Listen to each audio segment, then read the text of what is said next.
Dear Mamiyo, tawagin mo na lamang ako sa pangalang Katrina.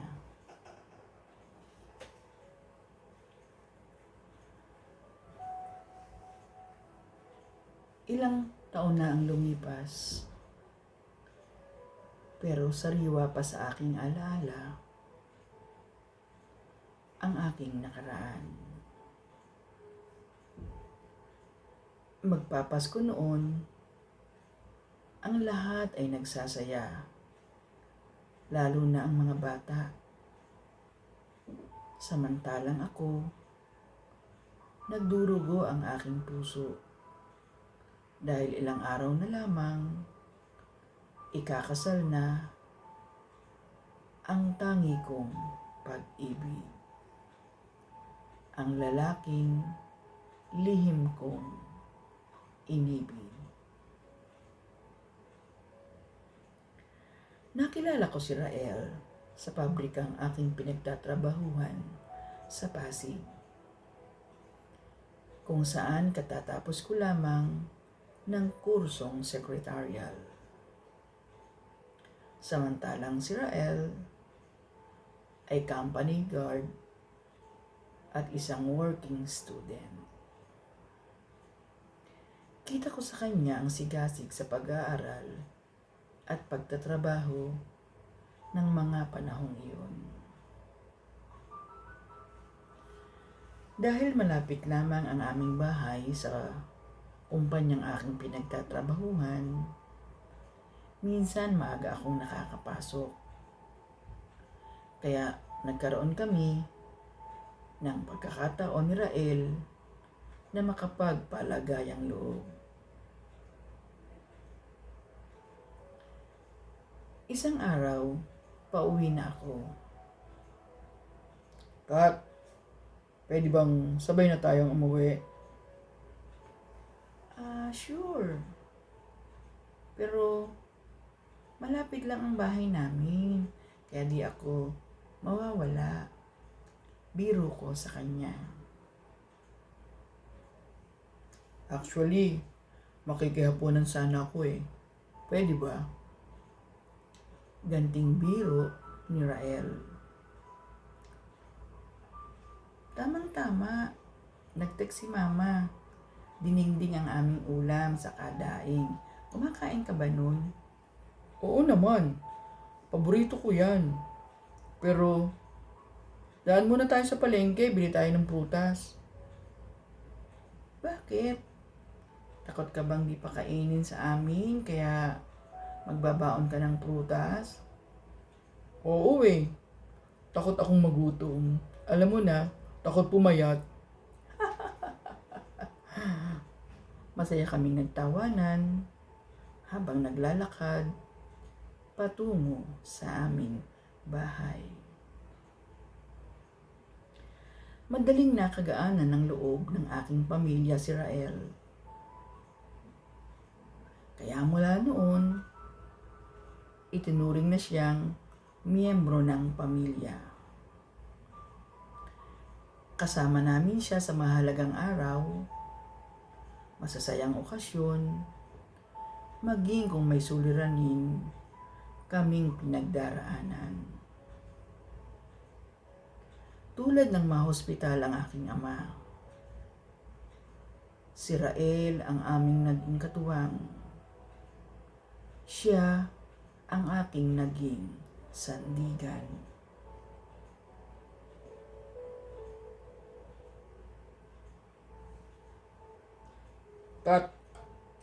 Kat, ito yung sweldo ko, oh. Dagdag mo. Para pangbili ng gamot ni Tito. Wag na, Rael. May konti pa naman akong ipon. Saka si Mama naman may ipon pa rin. Kat, magkaibigan tayo, di ba? Kaya wag mo tong tanggihan, Kat. Matulungin, maalalahanin, mapagbigay. Mga katangian ni Rael kung bakit unti-unti siyang napamahal sa akin. Minsan naiisip ko noon, Mamiyo, pareho ba kami ng nararamdaman? Ganon din kaya si Rael sa akin? O dahil lamang sa lumaki siyang walang pamilya? Mamiyo, ampon si Rael nang kinilala niyang mga magulang na pareho ng namayapa na. Patuloy ang maganda naming relasyon ni Rael. Walang romantikong ugnayan, walang label. Pero damdam ko na may special siyang pagtangi sa akin. Kaya lalo ko siyang minahal ng lihim, Mamiyo. Nakasanayan na namin ni Rael ang magpalitan ng regalo kung may mahahalagang okasyon. Minsan manood ng sine, mamasyal o kumain sa labas. Minsan pa nga kasama ang aking buong pamilya. Hanggang isang araw sa labas ng pabrika, "So Rael, magpapaalam pa ba tayo dun sa kaibigan mo?" "Oo naman. Hintayin lang natin si Kat." "Kat? Who's Kat?" "Kat! Katrina Tebes." "Oh my! Hindi kaya siya yung long lost friend ko? Friend ko siya nung elementary. Si Kat. Kat. Kat!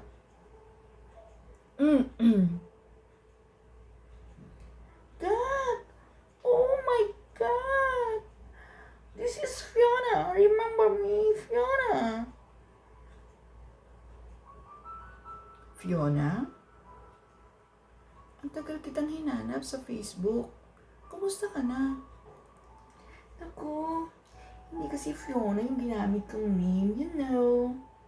Saka, hindi ako masyadong ma-social media.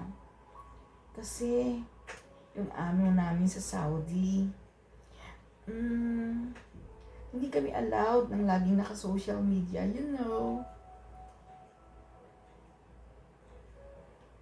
"So, nag-abroad ka?"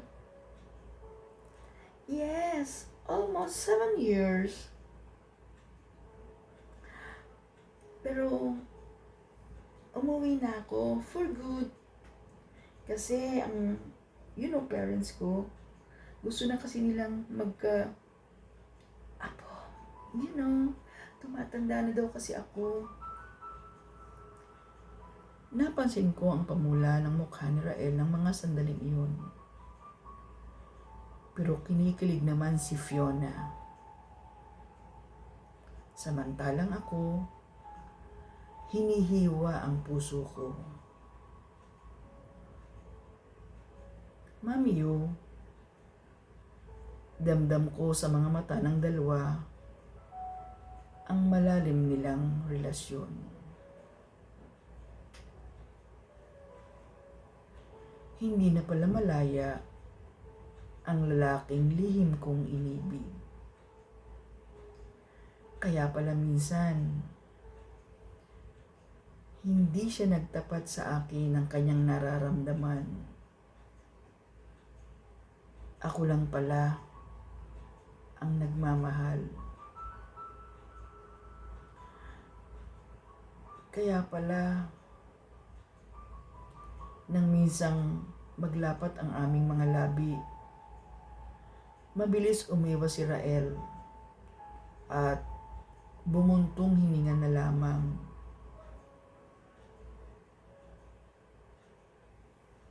Ang sakit, Mamiyo. Akala ko, iginalang lang niya ako. Akala ko, pareho kami ng nararamdaman. Yun pala, hindi ako ang babae sa kanyang puso at sa kanyang isip. Pinilit kong iwasan si Rael. Pinilit kong lumayo. Kahit nag-request ako sa management na malipat sa ibang sangay ng aming kumpanya. Nagtataka ang aking mga magulang ng mga sandaling iyon. Pero wala silang nagawa kundi suportahan ang aking desisyon. Mamiyo, sinikap ni Rael na makausap ako ng maraming beses. Lalo't gusto ni Fiona na kunin akong bridesmaid. Damdam kong alam ni Rael ang dahilan ng aking paglayo. Samantalang di ko binigyan ng pansin si Fiona matapos ang insidenteng iyon.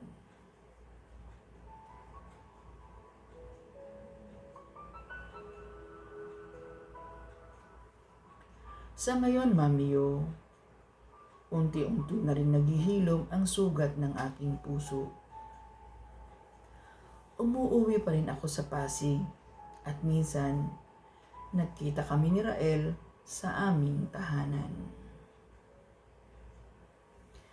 Dinalaw niya ang aking mga magulang. Masaya niya akong kinumusta, pero naging matipid ako sa pagsagot sa kanya.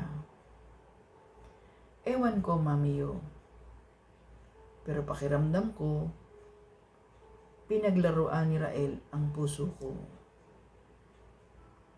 Pakiramdam ko, pinaglaruan niya ang aking pag-ibig. Mamiyo, patuloy pa rin akong sumasabay sa agos ng buhay. Kaya hanggang dito na lamang po ang aking kwento. At naway, mabasa mo ito sa iyong YouTube channel. Lubos na gumagalang, Katrina. Katrina, maraming salamat sa pagbabahagi mo ng iyong kwento.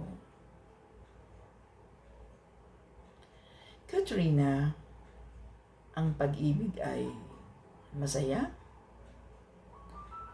malungkot. Minsan ito ang dahilan ng ating pagluha. Minsan naman ay walang hanggang kaligayahan ang hatid nito sa taong nagmamahalan. Marahil minahal ka rin ni Rael. Sabi mo nga, naramdaman mo ang espesyal niyang pagtangi sa iyo. Subalit maaaring hindi talaga kayo ang nakatadhana sa isa't isa. Naniniwala ako, Katrina, na darating ang tamang lalaki sa iyo. Buksan mo lamang muli ang iyong puso at huwag matakot magmahal.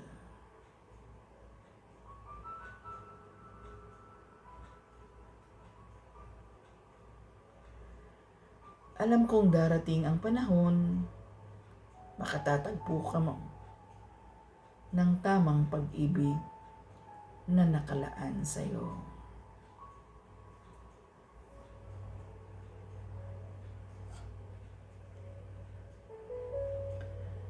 God's plan is always the best. Sometimes, the process is hard and painful. But don't forget that when God is silent, He is doing something great for you. Mga tagapakinig, maaari po bang isubscribe, mag-comment, at i-share ang ating YouTube channel. Marami pong salamat. Bye-bye!